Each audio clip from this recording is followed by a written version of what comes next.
Hello, I will talk today about doing. Much of what we do in our workplace is more of a noise than value adding activity. And that is why it does not lead to progress. Take meetings, for example.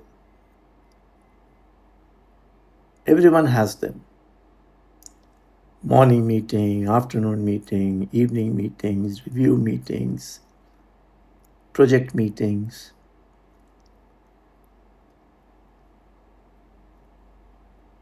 In fact, I once asked a chief executive, "How does your time go?" He said, "In meetings."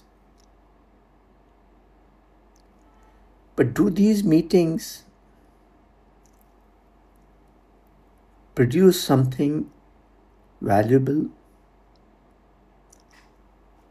Can we genuinely say they are productive? Few are, undoubtedly, because we have great leaders and great managers who can conduct meetings exceedingly well. But in many meetings, it is only talk and less action. Meetings are meant to align teams and clarify action. But what actually happens is confusion.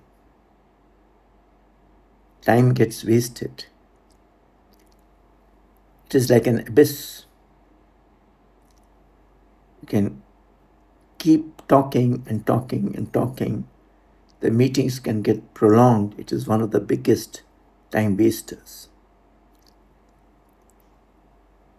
And the reason is very simple, because most of the meetings do not have an agenda. The common pitfall is an unclear agenda. What will be talked? What will be discussed? What actions will be taken?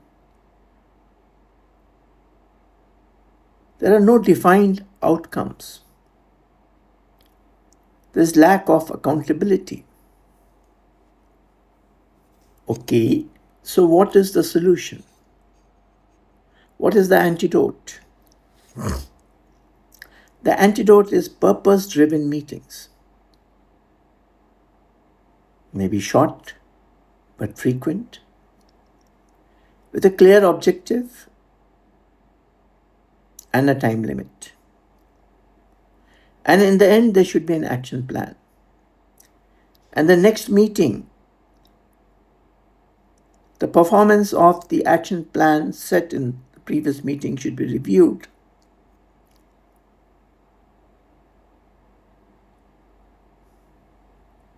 Meetings need not be in a big room where everyone comes and sits and waits for tea and samosa and other things.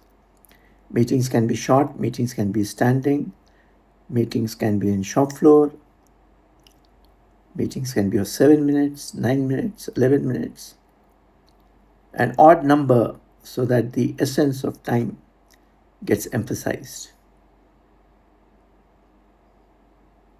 Similarly, look at the avalanche of emails.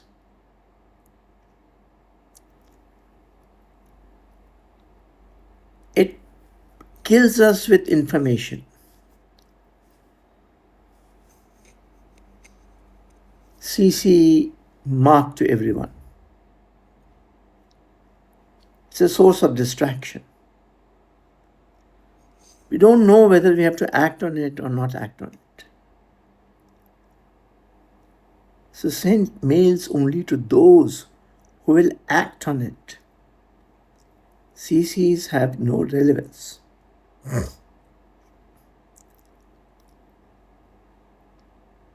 Prioritize, filter, and always see that the goal of whatever you write, you disseminate, you talk, you mail is for someone or for yourself to take action. For that, follow up is crucial, but should not be nagging or a box ticking exercise. I told him. He has not done it, so what can I do? That is not a follow up. That is not an action. That is just blaming others. You have to get commitment and you have to stay committed. You have to make realistic deadlines and see that the work gets done as per those deadlines.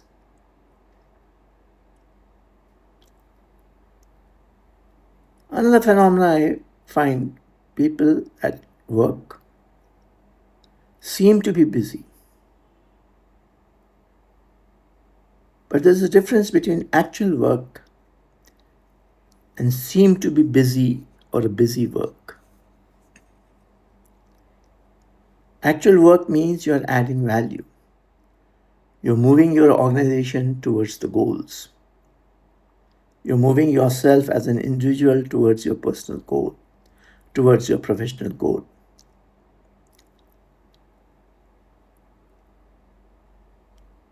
Otherwise, whatever you are doing is a time waster. You're wasting time. You're not taking ownership. You're not able to emphasize ownership in your teams. Your team members are not accountable. You yourself are not accountable if you don't have a sense of ownership and you are not committed to doing.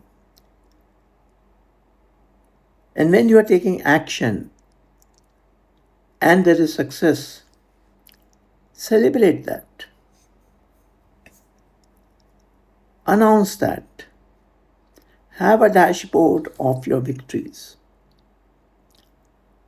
Make the visible progress known to everyone because it will motivate others also. Leaders motivate others into doing by demonstrating action, sometimes maybe even dramatizing. But the more visible you make your execution, the big impact it has. And if it is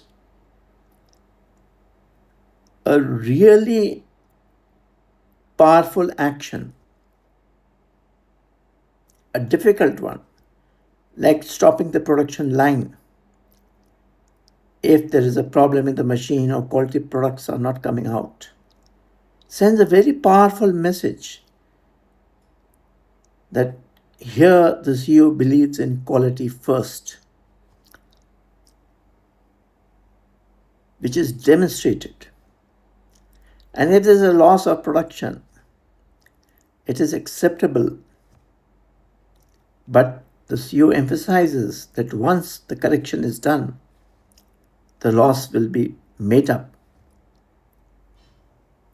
and the output will be many times more, which will make the customer exceedingly happy.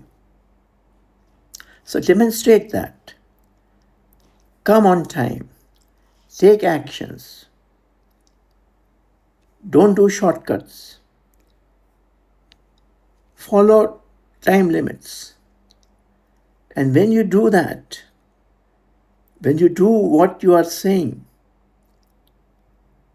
then the impact, the message, the power of your words becomes meaningful and very powerful. Appearing to be busy but not being productive,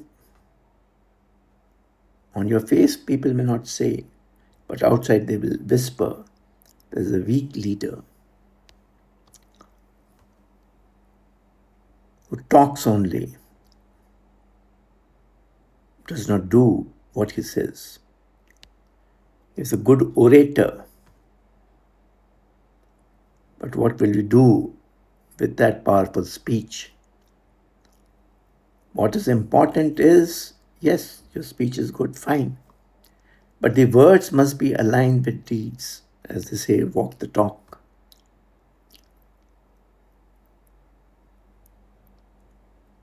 Demonstrate traits of courage, resilience, empathy. Listen actively. Perform and meet the targets, but with all humility.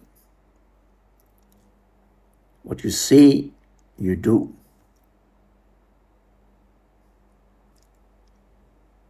And own the success. Own the success on behalf of the team if you're a team leader. Action leaders are present and visible in the shop floor, or in Gemba, or in the work area, or in the construction site, in the project site. They're not only in cabins and boardrooms.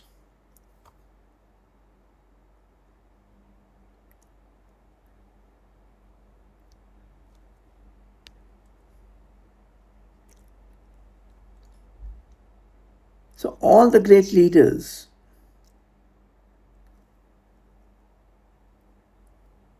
and there are so many, I don't have to take their names, they initiated cultural change in their organization, in their country, by actively participating, listening, and adapting. It is action which builds leaders, not the titles. The title of a president means nothing if he's not an action oriented person. Action is the only thing. And also, not only action is productive, it absorbs anxiety.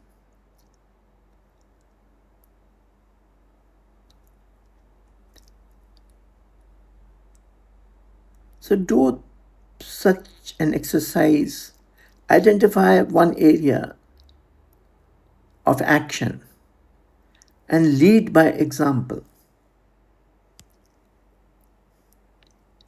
and see the impact it has on your team. Keep doing these things every day. Action, action, action, doing, doing, doing. And it will become a habit. So you'll not be a lazy person who only talks. You'll be a person who talks and acts. And that's a great trait to have. Thank you for listening to me. Look forward to many more interactions. Thank you.